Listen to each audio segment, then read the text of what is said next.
Meski makan siang dengan para baca pres dapat dinilai sebagai simbol presiden netral, menurut pengamat politik Gun-Gun Herianto perlu langkah konkret menjamin netralitas Jokowi di pemilu.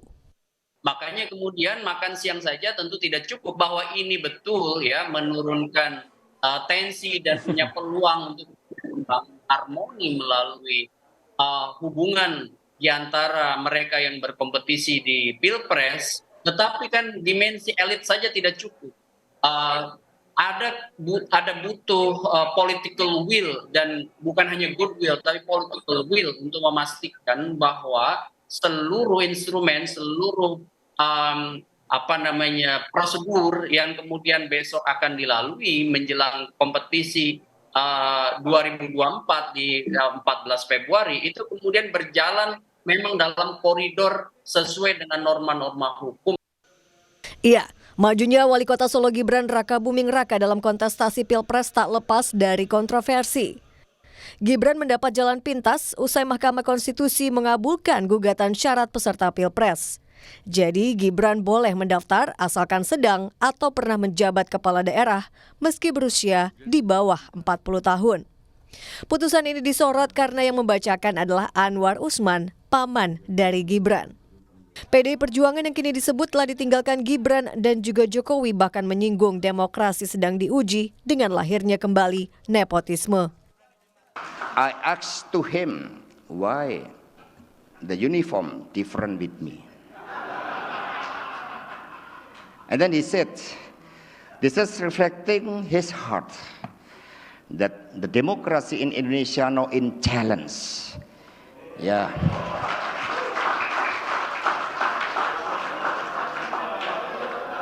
Yeah, because the ribbon of nepotism. So we have to consider for this. Upaya Jokowi mendorong putranya sebagai peserta Pilpres juga menuai tudingan tengah membangun politik dinasti.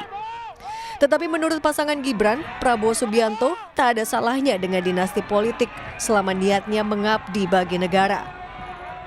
Oh, dinasti, semua dinasti, Bung. Semua dinasti, ya kan? Kita jangan cari yang negatif lah. Cari yang positif, ya. Orang ingin berbakti. Apa salahnya? Ya kan? Dinasti patriot. Kita dinasti yang ingin mengabdi untuk rakyat. Kalau dinastinya Pak Jokowi ingin berbakti untuk rakyat, kenapa?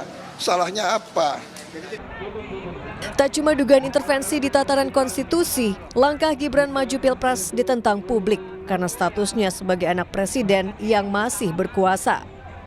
Hal ini mengundang keprihatinan Guru Besar Fakultas Hukum Universitas Hasanuddin, Hamid Awaludin. Hamid menilai politik sayang anak ala Jokowi dapat menutup peluang mereka yang tak punya kuasa. Ibu Mega mula-mula usulkan Puan, tapi saya apresiasi Bu Mega, begitu dia tahu sulit, ia ubah. Pak SBY dorong juga, pantas saja kita sayang anak kan, Pak Jokowi juga anaknya maju. Ini pemilu sayang anak, cuma sayangnya presiden cuma satu, jadi sulit rebutan. Ada sekarang politik ancaman yang ujungnya penjara, hukum dijadikan alat untuk kemenangan.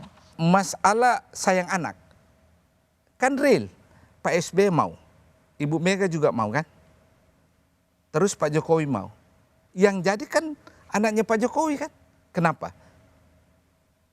The only person who has a power sekarang adalah Pak Jokowi. Tapi kalau ada orang yang mendapatkan privilege, berarti ada orang yang terhambat kan? Konteks itulah saya prihatin. Publik kini menanti Presiden Jokowi benar-benar menjalankan perkataannya soal netral di pemilu, serta tak mengarahkan instrumen pemerintah sehingga menguntungkan kandidat Pilpres tertentu. Tim Liputan, Kompas TV.